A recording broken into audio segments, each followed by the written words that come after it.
afraid anymore to stand up lest they be called chauvinistic. We're told to listen to our wives, and we should listen to our wives. But when your wife's advice contradicts the Word of God, you need to contradict your wife. Don't be an absent Abram. Don't be an absent Adam. All kinds of horrible things have come as a result. The child they end up having, Ishmael, and we're told over in chapter 21 of Genesis that he would become a thorn in the flesh basically for the whole world. And that is true in our lives here today. Even today, that family feud over in the Middle East still exists. And you and I have seen horrible results of that feud. Go back to 9/11.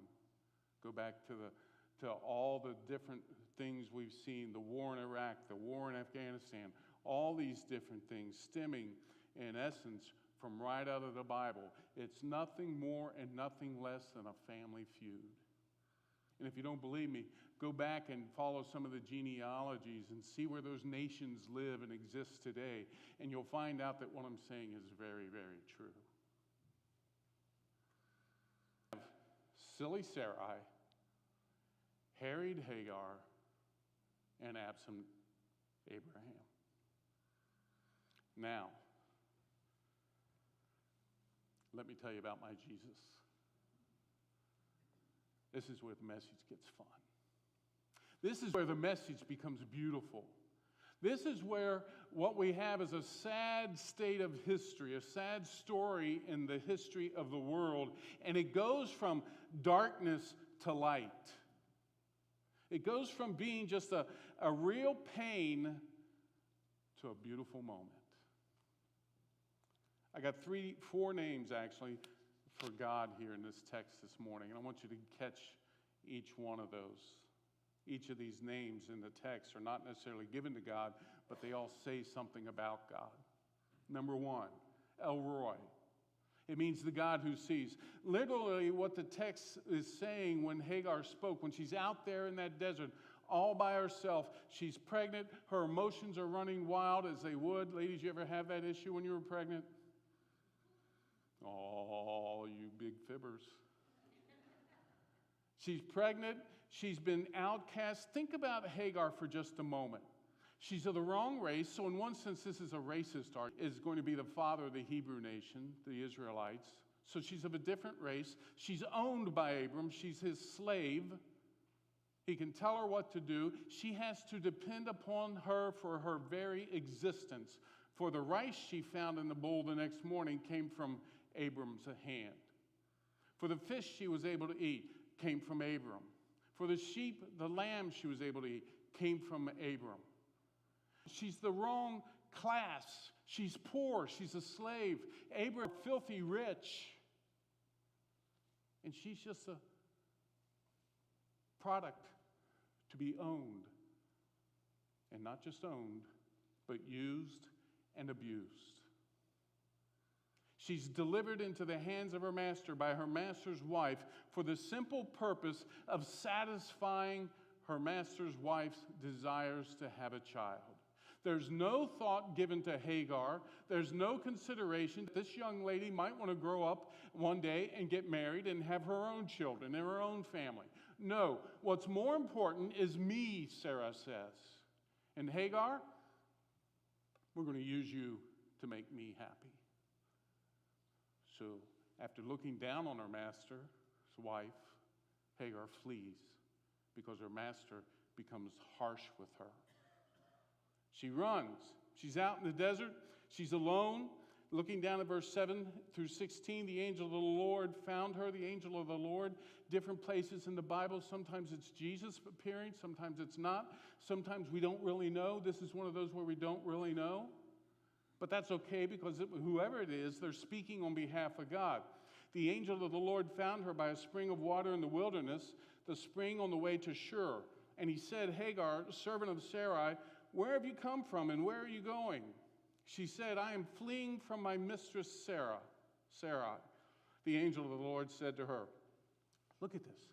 She's being abused over and over and over. Her, return to your mistress and submit to her.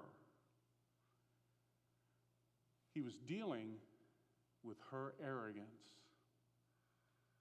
You see, what God does quite often in the times of our difficulties is He will deal with the person's own, but He's going to deal with you personally on your issues. And that's what He does with Hagar. What does the Bible say in the New Testament? Humble yourself in the eyes of the Lord, and He will lift you up. He says, go back, submit to master's wife. Submit to her, verse 9. The angel of the Lord also said to her, I will surely multiply your offspring so that they cannot be numbered for multitude. Listen, He also gives her a beautiful promise. Verse 11, and the angel of the Lord said to her, behold, you are pregnant and shall bear a son. You shall call his name Ishmael.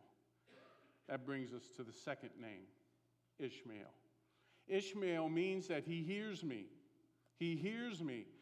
God has Hagar name her son Ishmael as a reminder so that every time she says Ishmael, she's saying, God heard me.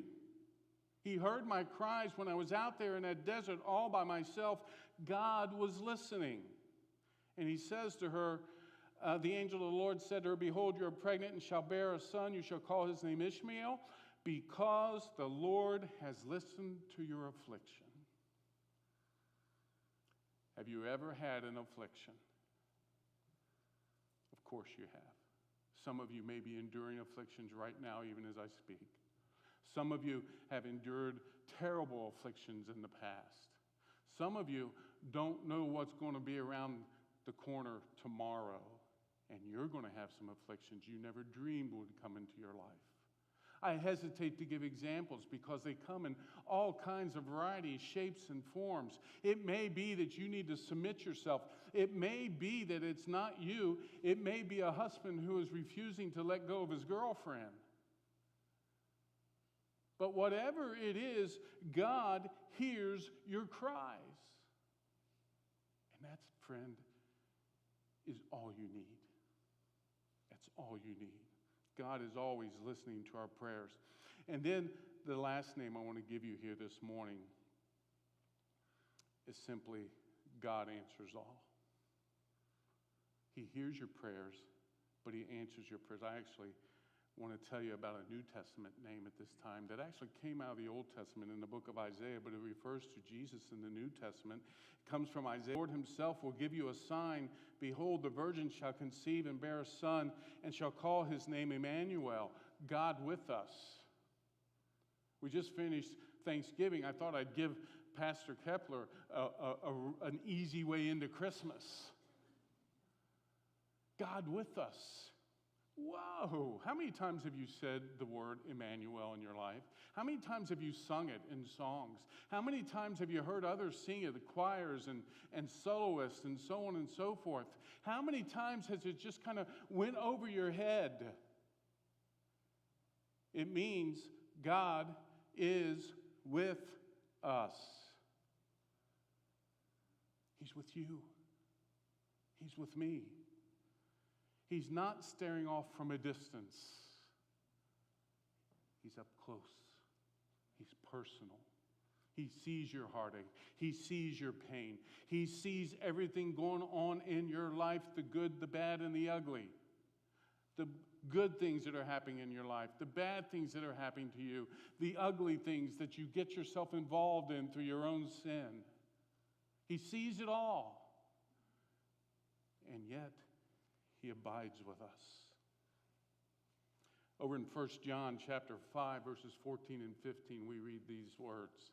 Assurance that we have toward Him, referring to Jesus, that if we ask anything according to His will, He hears.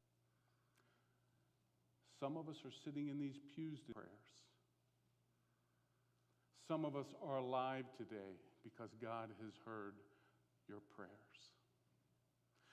Some of us today because God has rescued them after hearing your prayers. Your prayers stir the heart of God so much to the point that He collects them.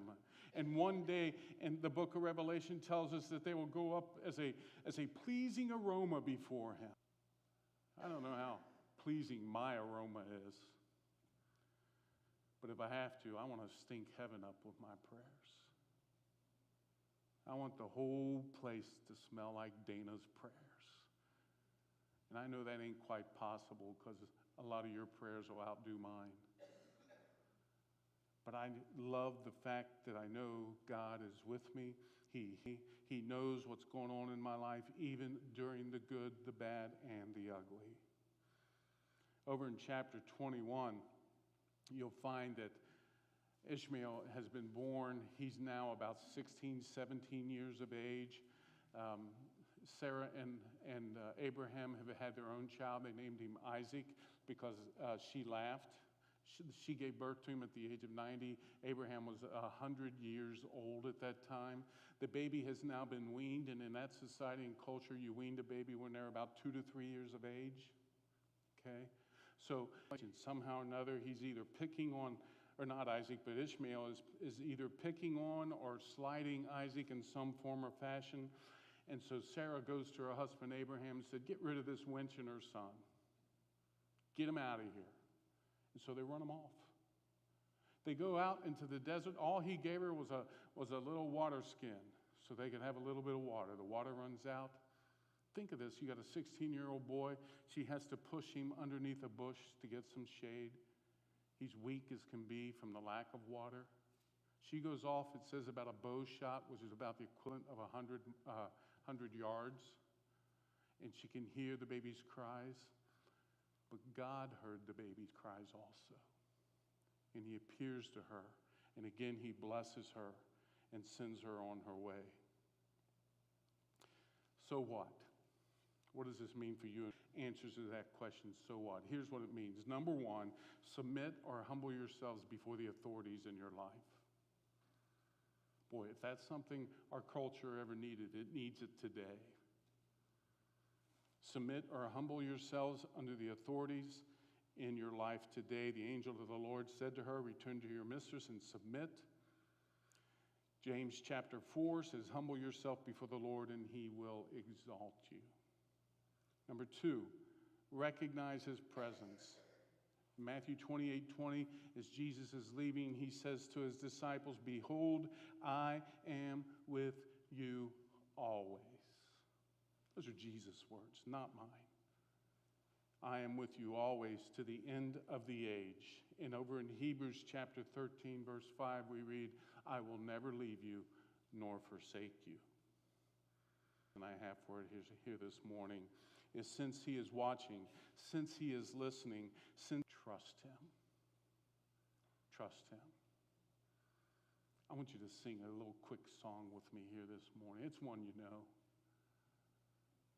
Just jump in as soon as you recognize what I'm singing, and please drown me out, okay? Turn